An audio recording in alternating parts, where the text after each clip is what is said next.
Hello, welcome back to my channel. তো আজ আমরা যে ক্লাসটা করতে চলেছি এই ক্লাসটা আমাদের কন্টিনিউ চলবে এবং আশা করি প্রত্যেক দিন এর উপর থেকে ভিডিও আসবে। এবং আজকের টপিকটা হলো সেটা হলো যে আরপিএফের কনস্টেবলের যে এক্সামিনেশন হয়ে গেল, যেখানে নাম্বারের প্যাটার্ন তোমরা জানো, যেখানে 50 মার্কসের জিকে ছিল।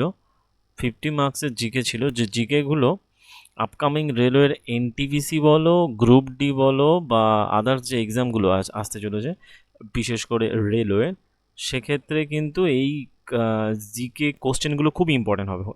এবং সেই জন্য আমরা টোটাল 36 মানে 36টা শিফটের মাধ্যমে ধরো হয়েছিল, পরীক্ষাটা কমপ্লিট হয়েছিল সম্ভবত 2 মার্চ টু 18 মার্চ, প্রত্যেক দিন 3টে করে শিফট হয়েছিল। তাহলে এরকম 36টা শিফটে প্রত্যেকটা শিফটে যদি 50টা করে কোশ্চেন হয়, প্রায় আমরা এদিকে কত হচ্ছে 180, এরকম 1800টা মতো কোশ্চেন আমরা এখানে কমপ্লিট করতে পারবো। তো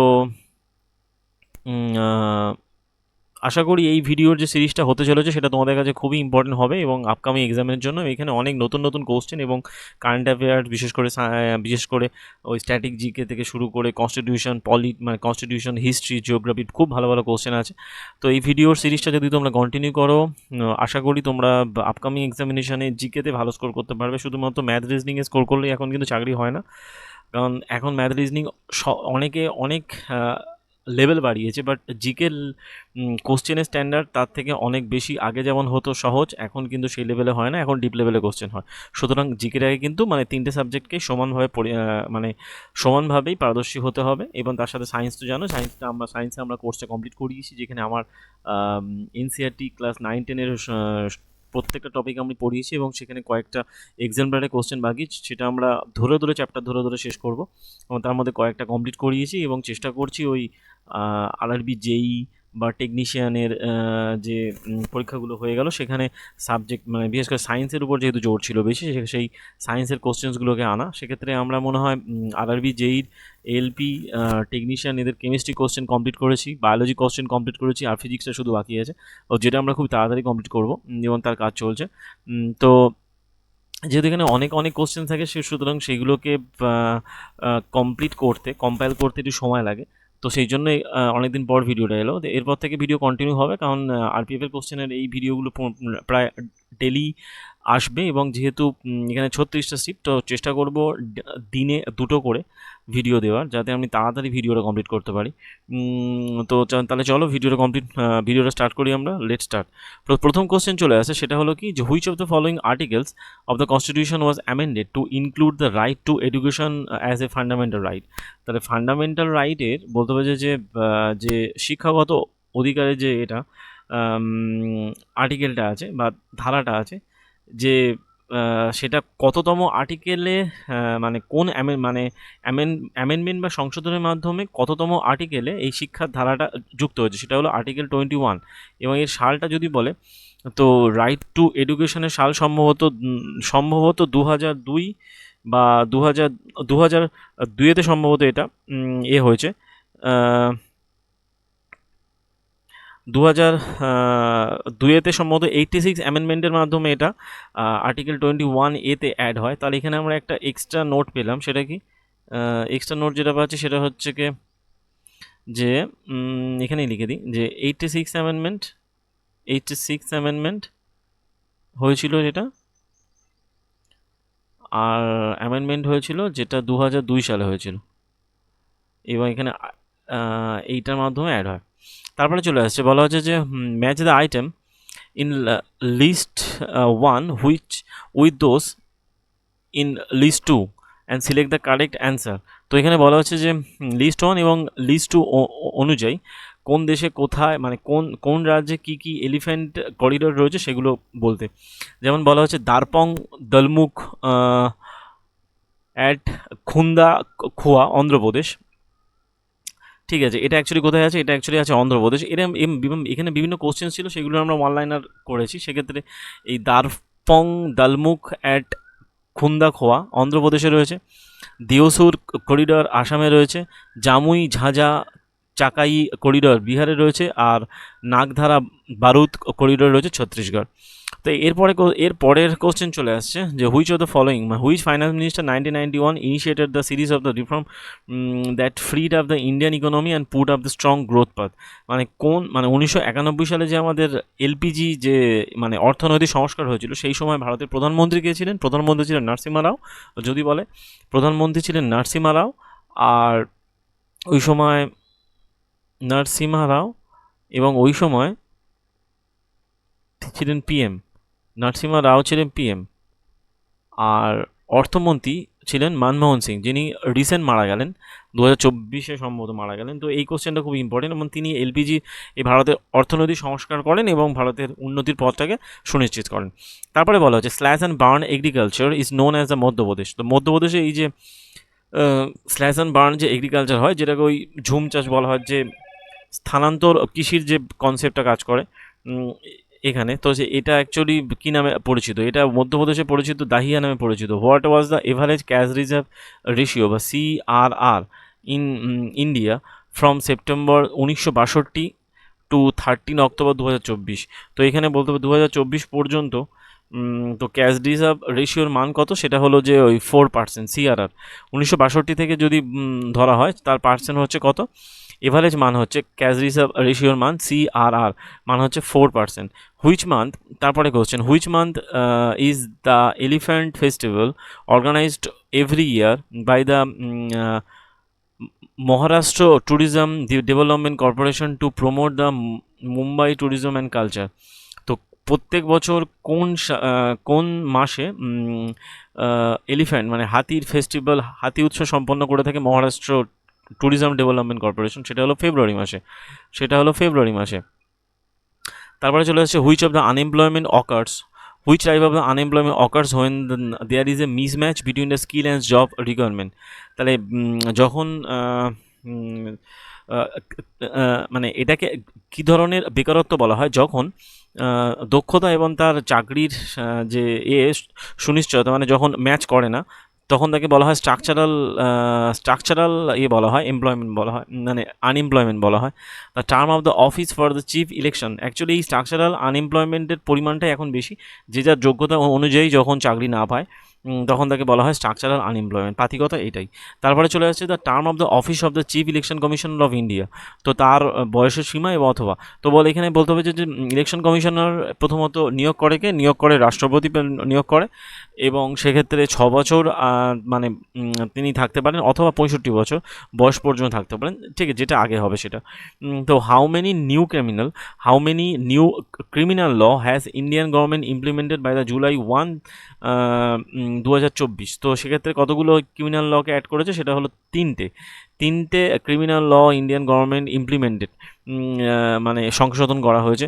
তারপর বলা হচ্ছে when did the Britishers recapture Delhi after the first war of the independence? তো কোন তারিখে মানে কোন ডেটে অ্যাকচুয়ালি 1857 সিপাহী বিদ্রোহের সময় যখন চারদিক থেকে বিদ্রোহ দেখা দেয়, সেই সময় ব্রিটিশরা যখন মানে দিল্লিকে পুনরুদ্ধার করে, দখল করে, তো দিল্লিতে তখন বিদ্রোহের সময় দিল্লিতে নেতৃত্ব দিচ্ছিল কুনওয়ার সিং, আর দিল্লিতে ওই যে বাহাদুর শাহ জাফর যিনি ছিলেন, তিনি তো তাকে তো সিপাহী বিদ্রোহের নেতা যে ঠিক নেতা ঘোষণা করা হয়েছিল, যেহেতু তিনি ওই শেষ মোগল সম্রাট ছিলেন, তাকে তো টার্মিনেট করা হয়েছিল আফটার 1857 সিপাহী বিদ্রোহের পর। তো সেক্ষেত্রে সেপ্টেম্বর 1857 সালে ব্রিটিশরা দিল্লি দখল করে। তো তারপরে চলে আসছে যে পরের কোশ্চেন বলা হচ্ছে যে এইটাই, যে GM dash clinch the Chennai grand masters title. তো কে মানে গ্র্যান্ডমাস্টার হয়েছেন কে চেন্নাই 2024? তো সেক্ষেত্রে অরবিন্দ চিদম্বরম তিনি হয়েছেন। তারপরে 12টা বলা হচ্ছে who was responsible for the district administration of the Maurya empire? তো মৌর্য যুগে জেলাভিত্তিক অ্যাডমিনিস্ট্রেশন প্রশাসন দেখতে কে, তাকে বলা হতো প্রাদেশিকা। হুইচ বলা হয়েছে যে presently which of the following advance molecular method is use to develop the crops with enhanced traits and resilience? তো সেক্ষেত্রে বলা হয়েছে যে ওই CRISPR-Cas9 জিন এডিটিংয়ের মাধ্যমে কোনো শস্যের মলিকুলার স্ট্রাকচারের মানে জিন এডিটিং করা হয় আর কি। এটাকে বলা হয় কোন জিন টেকনিক? এই টেকনিকটার নাম হলো CRISPR-Cas9 টেকনিক। তারপরে বলা হচ্ছে In which year did the Manipur Shanghai festival start, which is a name after the start animal Shanghai? তো মণিপুর সাংঘাই ফেস্টিভ্যাল অ্যাকচুয়ালি চালু হয়েছিল কত সালে? 2010 সালে। ওখানে একটা সাংঘাই ধরনের এক ধরনের অ্যানিম্যাল আছে, অনেকটা ওই মানে স্তন্যপায়ী অ্যানিম্যাল, যেটা চতুস্থ চারটে পা এরকম, অনেকটা বাছুর এর মতো দেখতে, হরিণের মতো দেখতে। যাই হোক, according to the constitution of the India, who conduct the election of the vice president of the India? তো election vice president of president and vice প্রেসিডেন্টের, ঠিক আছে, দুটোই কিন্তু ইলেকশন কমিশন অফ ইন্ডিয়া করে থাকে, এই এটা নিয়োগ করে থাকে। তারপরে বলা হচ্ছে 16টা, who was one of the British officers who forces defeated Nana Sahib rebel force during the first year of independence 1857?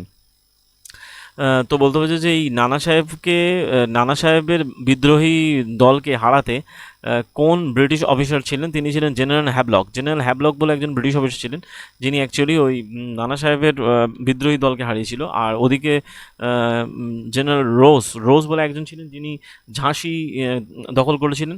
তারপরে ওই লখনৌ দখল করেছিলেন ক্যাম্বেল বলে একজন ছিলেন। যাই হোক, এরকম আমরা পরে দেখবো, পরের যখন শিফটের কোশ্চেনগুলো দেখবো। যাই হোক, তো 17 দাগেরটা বলা হচ্ছে the development of the woman in and children in rural areas, DWCRA program was launched in the year 1982. তো অ্যান্ড বলতে হচ্ছে development of the woman and children DWC programme, এটা লঞ্চ হয়েছিল কত সালে? 1982 সময় চালু হয়েছিল woman and children rural area programme was launch. তারপরে বলা হচ্ছে which of the following mountain passes connect to the India China? India চায়নাকে সবসময় কানেক্ট করবে কে? নাথুলা অবস্থিত কোথায়? সিকিমে।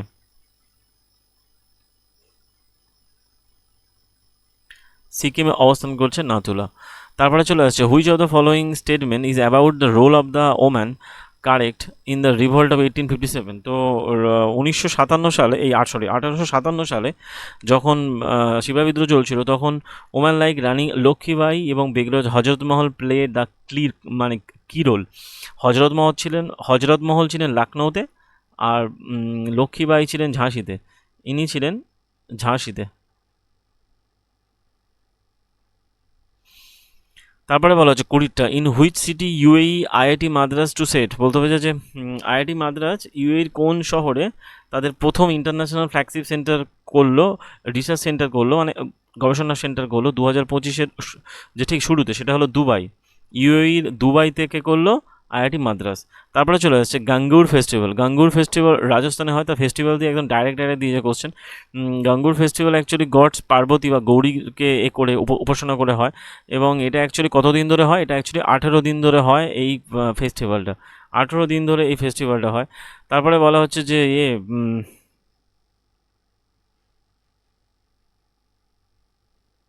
তারপরে চলে আসছে যে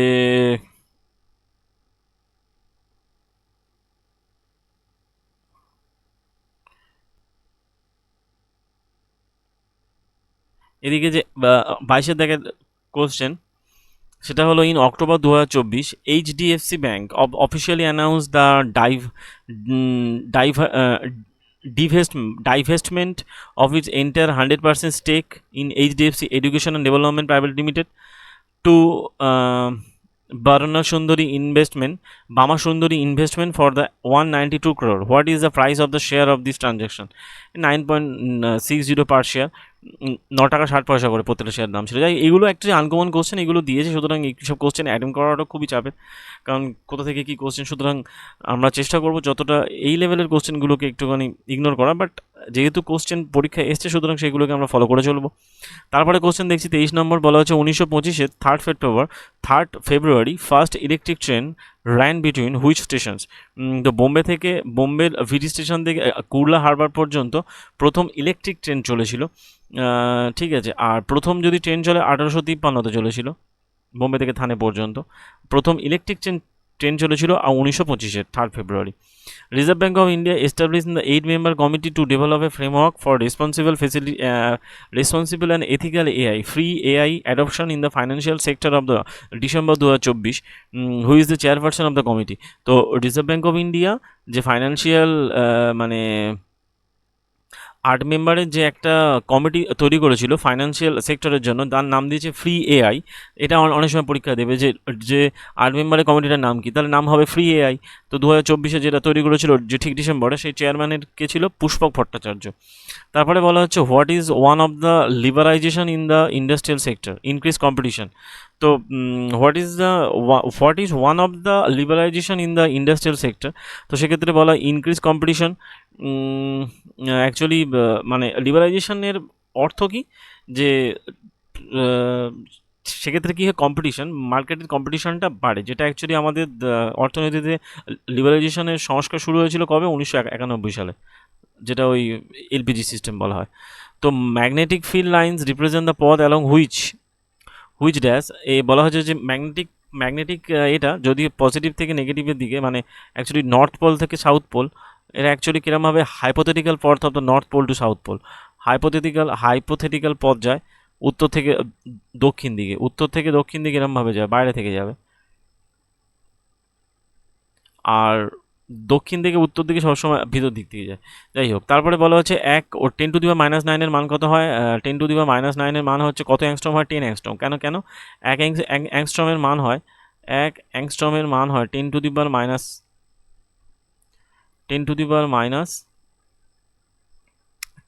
মিটার। তো তাহলে 10⁻৯ মিটার মানে 10 অ্যাংস্ট্রম হবে।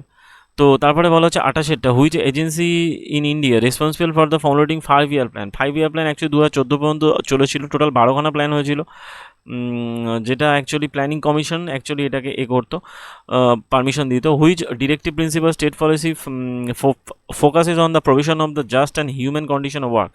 তো ডিপিএসপির কত নম্বর ধারাতে মানুষের কাজকর্ম এবং তাদের অবস্থার, মানে তাদের পরিস্থিতি বা মানসিক অবস্থার উপরে করছে, দেখছে, সেটা হলো ডিপিএসপি আর্টিকেল 42। তারপরে বলা হচ্ছে on which day did union home minister Amit Shah inaugurate the run for unity. তো national unity day actually 29 October পালন করা হয়, এটা অ্যাকচুয়ালি ওই সর্দার বল্লভভাই প্যাটেলের জন্মদিন।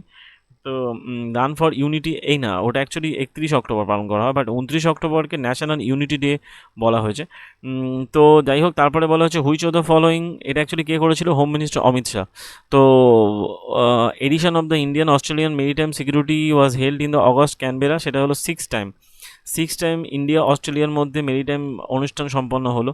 32টা বলা হচ্ছে in which of the following reason is the Karakoram range located. Karakoram range অবস্থান করছে কোথায়, ভারতের নর্দার্ন ইন্ডিয়াতে, ওই জম্মু কাশ্মীর এবং লাদাখের ওই পোর্শনটাতে, মানে উপরের দিকটাতে। Which schedule of the Indian constitution outline the allocation of seats in council of states. Actually 4th শিডিউলে বলা হয়েছে কাউন্সিল অফ স্টেটসের ওই সিটের কথা বলা হয়েছে, বিধানসভা বা রাজ্যসভার কাউন্সিল অফ স্টেটসের করা ওই সিটগুলোর সংখ্যার কথা বলা হয়েছে। Malwa plate lies to the north of the, কোন নদীর উত্তর দিকে পড়ে আছে মালওয়া প্লেট, সেটা হচ্ছে নর্মদা নদী উত্তর দিকে পড়ে আছে। তারপরে বলা হচ্ছে কি, যে তারপরে চলে আসছে আমাদের বলা 35, what was the major impact of the British policy on Indian handicraft. তো ওই যখন ব্রিটিশরা ভারতে বস্ত্রবায়নের শিল্পে কী ধরনের প্রভাব পড়েছিল, তাদের জন্য অ্যাকচুয়ালি বস্ত্রবায়ন শিল্প টোটালি ধ্বংস হয়ে গিয়েছিল, ঠিক ব্রিটিশ পণ্য এসে। The 3rd September of the 3rd step of the Carnot cycle is, বলতে হবে যে এর কার্নো সাইকেল যে বলে এক ধরনের চক্র আছে, কলা কার্নো চক্র, যেটা অ্যাকচুয়ালি ওই হিট এনার্জি এইসব নিয়ন্ত্রণে সাহায্য করে। এই কার্নো চক্রের তৃতীয় পর্যায়টা কি, তৃতীয় পর্যায়ে কি হয়, যেটা হলো রিভার্সেবল আইসোথার্মাল প্রসেস। তো বলা হয় যে আইসোথার্মাল প্রসেস এবং যেটা রিভার্সেবল হয়ে থাকে। তারপরে চলে আসছে the area in which children grow আর, তো physical, psychological, social and sexual. তো দ্য এরিয়া হুইচ বলা হয় চিলড্রেন গ্রো, সেক্ষেত্রে অ্যান্সার দিচ্ছে এখানে 1, 2, 4, বাট যে ঠিক সোশ্যাল কালচারালটাও বলা যেতে পারে 3 নম্বরটা। Which state was the largest producer of the sugar কেন ইন ইন্ডিয়া। এই ভারতে 2023-24 সবথেকে বেশি আখ উৎপাদনকারী রাজ্য কোনটা, উত্তরপ্রদেশ। তারপরে which prominent Indian economist known for his role as chairman of the economic advisory council to prime minister passed away 1 November 2024। তো সেক্ষেত্রে ওই প্রধানমন্ত্রী এই অর্থনৈতিক উপদেষ্টা ছিলেন, যিনি 1 নভেম্বর 2024 মারা যান 69 বছর বয়সে, তিনি হলেন বিবেক দেবরয়। তারপরে চলে আসছে 40, যে in November 2024 RBI cancel the certificate of registration of the which of the following non banking financial company. তো আরবিআই কাস্ট সার্টিফিকেটটাকে রেজিস্ট্রেশনকে ক্যান্সেল করেছে, সেটা Ullas security private limited and Shikhar investment private limited, এই দুটি সিকিউরিটি এর বন্ধ করে দিয়েছে। The when cotton and rubber are raft together, যখন কটনের সাথে মানে কটন সুতির সাথে রাবারকে একসাথে করা হয়, রাব করা হয়, ঘষা হয়, তখন কি হয়? কটন উইলি পজিটিভ চার্জ, কটনের এক ধরনের ধনাত্মক আধান দেখতে পাওয়া যায়, আর রাবারের নেগেটিভ চার্জ দেখতে পাওয়া যায়। আর্টিকেল 36 থেকে 51 বলা হয় যে ডিপিএসপি নির্দেশাত্মক নীতি, যেটা সংবিধানের পার্ট 4-এ রয়েছে বর্তমান। Which of the following country are sign bilateral custom corporation cooperation arrangement agreement 2024 August, India and নিউজিল্যান্ডের মধ্যে সম্পন্ন হলো বাইল্যাটারাল কাস্টমস কোঅপারেশন অ্যারেঞ্জমেন্ট। তারপরে বলা হচ্ছে on September 21, 2024 the fourth quad leaders summit hosted by the president Joseph R Biden junior Wilmington Delaware, which of the following বলতে হচ্ছে যে which of the following focus মানে which of the following area was not focus of the quad initiative during the summit. Military defence cooperation নিয়ে কোনো তেমন গুরুত্ব সহকারে কথাবার্তা হয়নি। অ্যাকচুয়ালি এই কোশ্চেনগুলো খুবই আনকমন কোশ্চেন। যাই হোক, তারপরে দেখবো which of the following officer was known as the Akaradhyaksha Maurya period, বলা হয় আকারা ধাক আকারা অধ্যক্ষ, অধ্যক্ষ actually superintendent of the mines, মানে খনির যিনি দায়িত্বে থাকতেন তাকে বলা হতো আকারা ধাকসা ইন মৌর্য পিরিয়ড। তার মানে মৌর্য পিরিয়ডে ওই যে উপাধিগুলো দেখতে হবে। অ্যাট হুইচ অফ দ্য, যখন তোমরা পড়বে জিকেতে, তো at which place was A resolution declare demanding the immediate end of the British rule was passed in All India Congress Committee 8 August 1942। 1942 বলতে হবে যে এই 1942 8ই আগস্ট বোম্বেতে কংগ্রেসের একটা কমিটি হয়, যেখানে অ্যাকচুয়ালি ইমিডিয়েট ব্রিটিশ রুল মানে ব্রিটিশ শাসনকে অবসান করে ভারতে অবসানের কথা ঘোষণা করা হয়। এবং ওই দিনই 8ই আগস্ট জাস্ট সন্ধ্যাবেলায় total Congress committee total Congress যে সমস্ত সদস্যকে গ্রেপ্তার করা হয়, এবং তার পরের দিন থেকে শুরু হয়ে যায় ভারত ছাড়ো আন্দোলন, যাকে বলা অগস্ট আন্দোলন। তো বলা হয়েছে যে on 22 October 2024 Reserve Bank of India alert list unauthorised forex trading perform by the adding how many entity, কতগুলো আনঅথরাইজড অনৈতিকভাবে যারা ওই ফরেক্স মানে বিদেশি মুদ্রার আদান প্রদান করছে তাদের কোম্পানিকে আনলিস্টেড করে, সে অ্যালার্ট লিস্ট দেয়, সেটা হলো 13টা company. Keeping the linear velocity of a particle moving in a circular path constant as a radius of the circular path decreases, the centripetal acceleration কী হবে? কেন্দ্রমুখী যে আকর্ষণ বলটা কী হবে তখন কমবে, যখন একটা বস্তুকে একটা লিনিয়ার ভেলোসিটি মানে একটা বৃত্তাকার পথে আবর্তন করা হয় এবং তার সার্কুলার পথে যদি রেডিয়াসটাকে যদি কমানো হয়, সার্কুলার পথের এই ব্যাসার্ধকে যদি ধীরে ধীরে কমানো হয়, তাহলে তার কী হবে? কেন্দ্রমুখী যে আকর্ষণ বলটা কী হবে? কমতে থাকবে। বলতে হবে যে এই সেন্ট্রিপেটাল অ্যাট্রাকশন কী হবে? বাড়তে থাকবে। যত কেন্দ্রের দিকে আসবে তত হচ্ছে কি তার রেডিয়াস কমবে, তত কেন্দ্রের দিকে আসবে, একে বলে সেন্ট্রিপেটাল ফোর্স। তো which festival is dedicated to the worship of the Lord জগন্নাথের জন্য রথযাত্রা ডেডিকেটেড হয়ে থাকে। আর দ্য শরণ সিং কমিটি হয়েছিল কোন ব্যাপারে? ফান্ডামেন্টাল ডিউটিস ব্যাপারে, যেটা 44th অ্যামেন্ডমেন্টের মাধ্যমে অ্যাড হয়েছিল। 44th অ্যামেন্ডমেন্টের মাধ্যমে অ্যাড হয়, বর্তমানে কততে আছে? 51 এতে আছে। আর পার্ট কত? পার্ট হচ্ছে 4A IV এতে। কতগুলো ফান্ডামেন্টাল ডিউটি আছে? 11টা ফান্ডামেন্টাল ডিউটি আছে। যাই হোক, মোটামুটি আমরা ফার্স্ট মানে আরপিএফ কনস্টেবলের যে ফার্স্ট শিফটের যে এক্সামগুলো হয়েছিল, ফার্স্ট শিফটের কোশ্চেনগুলো আমরা দেখলাম, জিকে কোশ্চেন 50টা কোশ্চেন, খুবই ইম্পর্টেন্ট কোশ্চেন। এখানে সব ধরনের টপিকের উপরই কোশ্চেন আছে, সুতরাং এগুলো তোমার দেখবে এবং এর পিডিএফটা আমি আমার টেলিগ্রাম চ্যানেলে দিয়ে দেবো। আশা করি তোমাদের ভিডিও ভালো লেগেছে। যদি ভালো লেগে থাকে লাইক করো, শেয়ার করো, চ্যানেলটাকে সাবস্ক্রাইব করো। দেখা হচ্ছে পরের ভিডিওতে অন্য একটা মানে এর পরের সেকেন্ড টপিকটা নিয়ে, এই সেকেন্ড শিফটের টপিকটা নিয়ে।